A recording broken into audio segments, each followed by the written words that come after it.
예, 안녕하십니까.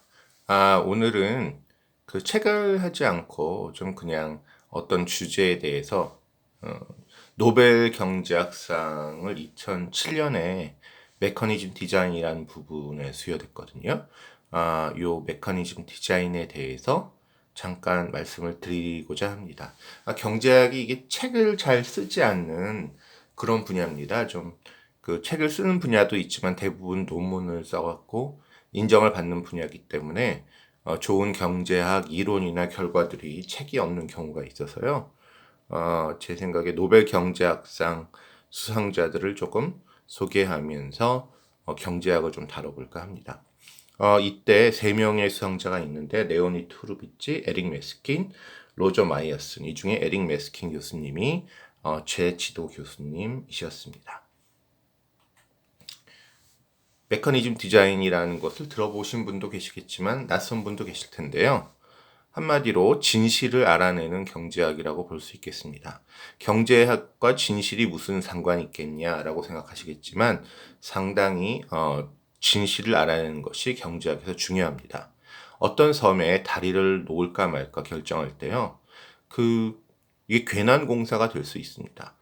즉 사람들이 별로 필요도 하지 않는데 이 섬에 해봤자 육지 사람들이 여기를 많이 놀러 가지 않을 수도 있고 섬 사람들이 뭐 그렇게까지 그 다리가 있으면 물론 편하겠지만 어마어마한 공사비를 들여서까지 다리를 놔줘야 될 정도로 간절하게 필요하지가 않을 수가 있죠.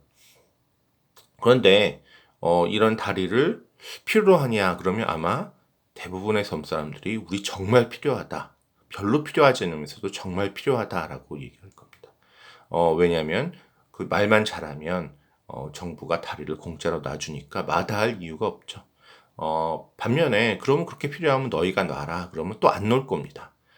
예, 그렇다고 안 놓는다고 저거 하는 건 아니고 저희가 무임승차라고 하듯이 딴 사람이 놓으면 난 건너가면 되는데 왜 내가 다리를 놔?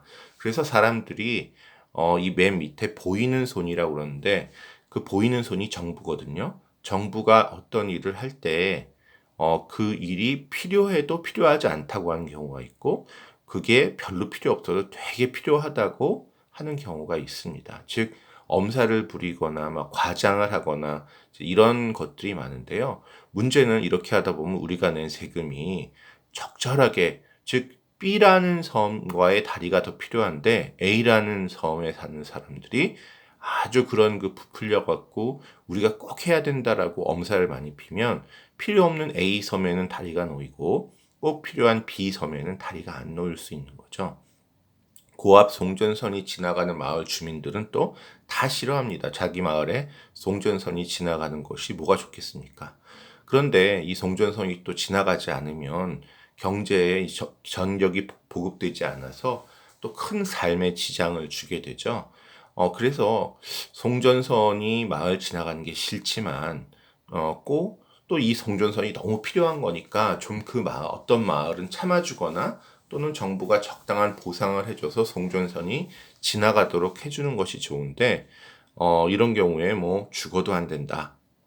이런 경우가 많은데 정말 안 되는 경우도 있겠지만 또 좀 지나친 경우도 있죠. 님비 현상이라고 하죠. 그래서 이런 현상들 때문에 경제가 그 마비되고 어떤 일을 해야 되는데 못해서 마비되고 또는 할 필요가 없는데 그 일을 해서 엄청난 세금의 낭비가 들어가는 또 이런 것을 악용하는 정치인이 있는 이런 상황이 많이 벌어지기 때문에 진실을 알아내는 것이 정말 중요하고 이 어떻게 해서 이 진실을 그럼 알아내서 필요한 경우에만 그 일을 하는가라는 것이 메커니즘 디자인입니다.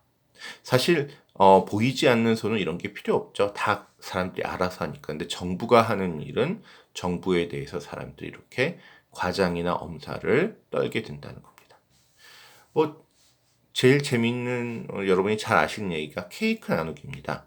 오빠와 여동생에게 공평하게 케이크를 나누어 주는 방법은 무엇인가?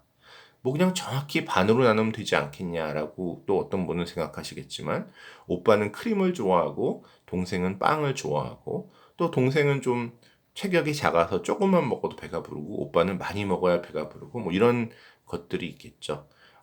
그래서 이런 것들을 사람들이 다 알기 힘듭니다. 제가 어떤 남매를 처음으로 만나서 오빠하고 여동생이 뭘 좋아하는지를 알 수가 없죠. 그렇지만 이제 가정은 오빠하고 여동생은 서로 잘 압니다. 아, 오빠는 크림을 좋아하고 나는 빵을 좋아하는구나. 그럴 경우에 제3자가 이 케이크를 나누기보다는 오빠에게 야, 네가 케이크를 한번 나눠봐. 두 조각으로. 그럼 아마 그리고 동생이 한번 선택하게 해봐. 그럼 오빠는 아, 나는 크림을 좋아하니까 내 쪽으로 좀 크림을 많이 넣고 빵은 좀 동생 쪽으로 그러니까 한쪽은 크림을 많이 포함하도록 자르고 그 대신 다른 한쪽은 빵을 조금 많이 주면 동생이 보나마나 이 빵 쪽을 고르겠죠. 그래서 이렇게 서로를 잘 아는 당사자들끼리 이렇게 한 사람이 나누고 한 사람이 가져가는 방법으로 좀 기발하게 하면 케이크가 당사자들끼리에 공평하게 나눌 수 있다. 이런 케이크 나누는 방법을 연구하는 것이 메커니즘 디자인입니다. 솔로몬 왕의 판단도 이거 재밌는 예죠.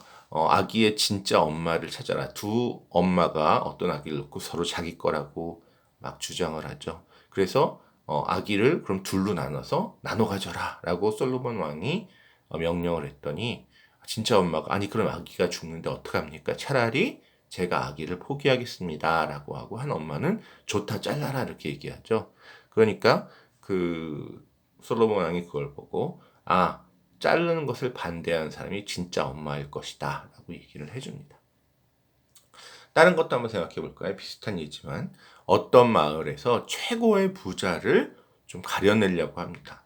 근데 사람들이 자기가 서로 최고의 부자다라고 자랑을 할 수도 있지만 또 어떤 경우는 아유 저보다 제가 뭐가 돈이 있습니까라고 자기 돈 있는 거를 숨길 수도 있거든요.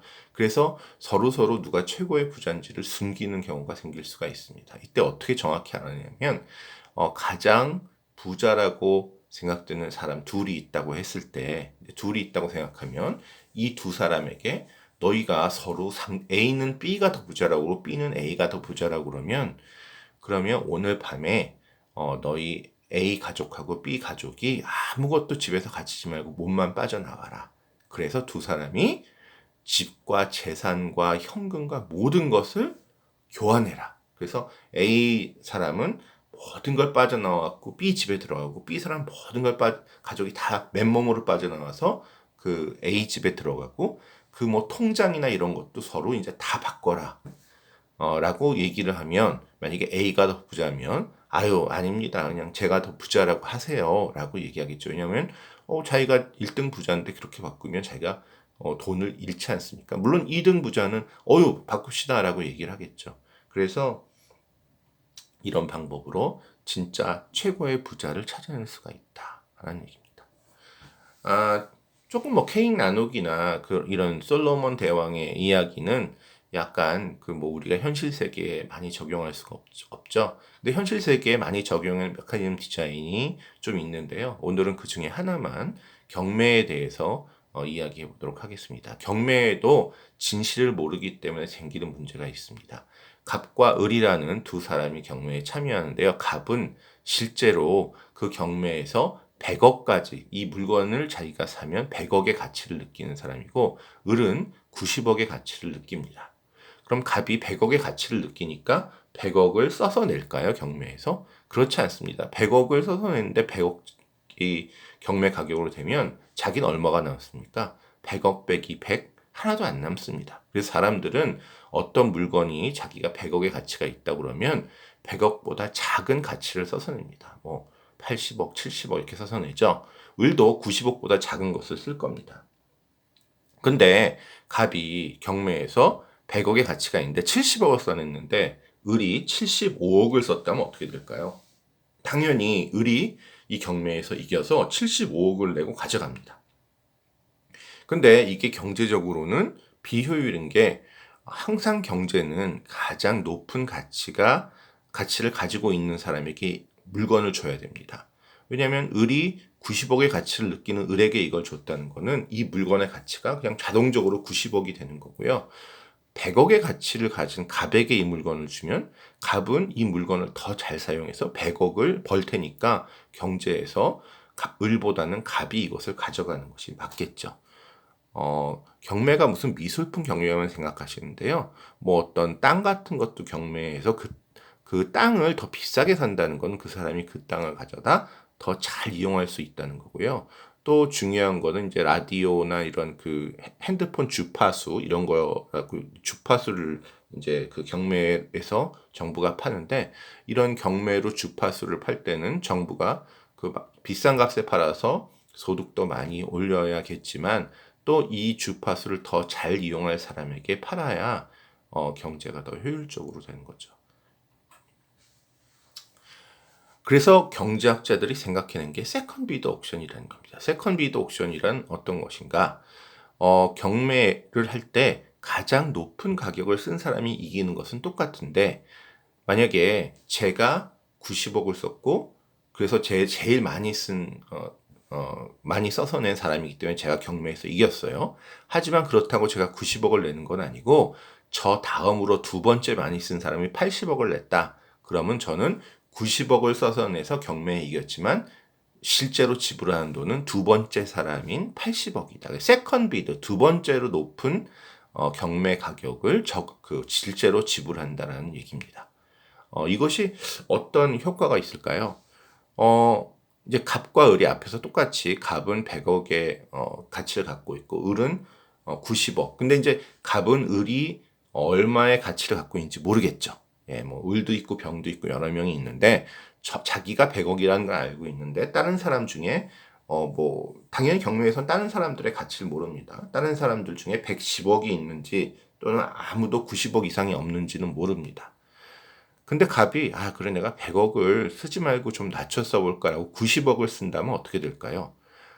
90억을 써서 경매에 이겼다라고 하면 이익이 하나도 없습니다. 왜냐하면 2등이 80억을 썼다고 생각합시다. 자기가 100억을 써서 이겼는데 2등이 80억이면 얼마를 내죠? 80억입니다. 자기가 90억을 썼는데 2등이 80억을 내면 80억을 써서 냈으면 얼마를 돈을 실제로 지불하죠? 80억입니다. 즉 가격을 낮게 썼다고 자기가 돈을 덜 내는 게 아닙니다. 자기가 경매에서 이기면 자기가 높은 가격을 썼던 낮은 가격을 썼던 두 번째 사람이 여전히 같은 80억을 쓰면 80억을 낸다는 거죠. 그래서 굳이 돈을 작게 경매에서 낸다고 자기가 내는 돈이 줄어들지 않으니까 이익이 없습니다. 근데 한 가지 문제가 있죠. 만약에 어떤 사람이 95억을 써서 냈는데 자기가 100억을 안 쓰고 90억을 써서 내면 어떻게 되겠습니까? 100억을 써서 냈으면 자기가 경매에서 이기고 1등이니까 2등이 95억이니까 95억을 내서 그래도 자기가 100 빼기 95, 5억의 이익을 얻는데요. 90억을 써서 내면 경매에 집니다. 그 95억을 쓴 사람이 아마 경매에 이기고 자기가 이제 2등이면 90억을 낼 겁니다. 그럼 손해죠. 왜냐하면 경매에 지면 한 푼도 못 버는데 자기가 원래 100억을 냈으면 5억을 버는 거 아니었겠습니까? 그래서 경매에서 갑은 자기 가치보다 낮은 가격을 쓰는 것이 이유가 없습니다. 나아질 것은 없는 반면에 자칫하면 경매에 지기 때문이죠. 경매에 참가자들이 고려하는 것은 이길 확률하고 이겼을 때의 순이익인데 앞에 자기 갑이 100억보다 낮게 쓰는 거는 이겼을 때 순이익은 전혀 늘어나지 않는 반면에 이길 확률만 줄어들게 됩니다. 그래서 낮게 쓸 이유가 없습니다. 그럼 높이 쓰는 건 어떨까요? 100억이 아닌 110억을 쓴다면 자기가 100억의 가치를 느꼈는데 이 세컨 비드 옥션에서 110억을 쓰면 어떻게 될까요? 경매에서 지면 사실은 아무 문제가 없습니다. 딴 사람이 120억을 쓴 사람이 있어서 경매에서 이겼을 때도 2등이 뭐 90억을 썼다 80억을 썼다 그러면 또 상관이 없어요. 근데 경매에서 100억 대신 110억을 써서 이겼는데 하필이면 2등이 105억을 썼다. 그럼 어떻게 됩니까? 자기 가치가 100억인데 105억을 내야 되죠. 그럼 5억의 손해가 납니다. 그러니까 이길 확률은 늘어났는데 그 이겨서 늘어난 확률이 항상 자기에게 그 손해를 끼칩니다. 그래서 확률이 기껏 늘어났지만 이 늘어난 확률은 자기가 오히려 돈을 벌기보다 돈을 잃게 되는 것이니까 갑은 100억 이상 110억을 쓸 이유가 없죠. 똑같은 이유로 을도 90억의 가치를 갖고 있으면 90억 이상을 써서 낼 이유도 전혀 없고 왜? 오히려 손해니까 90억 밑으로 써서 낼 이유도 전혀 없습니다. 좀 약간 아주 쉽진 않은 내용이지만 생각해 보시면 가격을 올려 쓰거나 내려 쓰거나 이득될 건 하나도 없는데 어떤 경우에 손해가 발생할 수 있기 때문이라는 거죠. 그래서 세컨 비드 옥션을 하게 되면 모든 사람이 이런 것을 깨닫는 순간 내가 100억의 가치를 느꼈는데 그걸 110억이라고 부풀리거나 90억이라고 내렸을 이유가 없어집니다. 즉 우리가 앞에서 얘기한 자기의 진실된 가치를 정직하게 이야기하는 그런 상황이 벌어지게 됩니다. 그래서 이런 세컨 비드 옥션과 같은 이런 어떻게 사람들이 진실을 말하게 하는 이런 것들이 메커니즘 디자인의 핵심이다. 기회가 되면 이게 아주 쉬운 분야는 아니지만 또 조금만 들여다보면 재미가 있습니다. 그래서 제 지도 교수님인 에릭 메스킨 교수님이 이제 노벨상을 선구자 3분 중에 하나시죠. 이 메커니즘 디자인을 소개시켜드리고요. 참고로 제 지도 교수님은 음악가 집안에서 태어나셨습니다. 그래서 그 아버지, 어머니, 그 다음에 형님이 다 음악가시고요. 본인만 그 경제학을 하셨다라고 말씀을 하시고, 제가 되게 놀란 건 그렇지만 본인이 클라리넷을 잘 부세요. 그래서 학교 다닐 때 깜짝 놀란 게 포스터에 오늘 공연이 있다라고 해서 하버드 거기 대학교에 포스터가 붙어 있는데 보니까 에릭 메스킨이 클라리넷을 부는 공연이 있더라고요. 그래서 그 음악가 집안이라는 걸 알았고, 본인이 클라리넷을 분 이유는 자기 형이 오보에를 잘 불러서 그 형과 좀 다른 걸 해보기 위해서 했다라고 하고, 그냥 이거는 그냥 우스갯소리인 것 같은데, 에릭 메스킨 교수님 집안에서는 야, 너는 어떻게 음악을 못해갖고 경제학 같은 걸 하냐라고 해서 집에서 좀 비웃음을 받는다. 이런 믿거나 말거나 이야기도 전해지는 것 같습니다. 예, 오늘 이상으로 마치도록 하겠습니다. 감사합니다.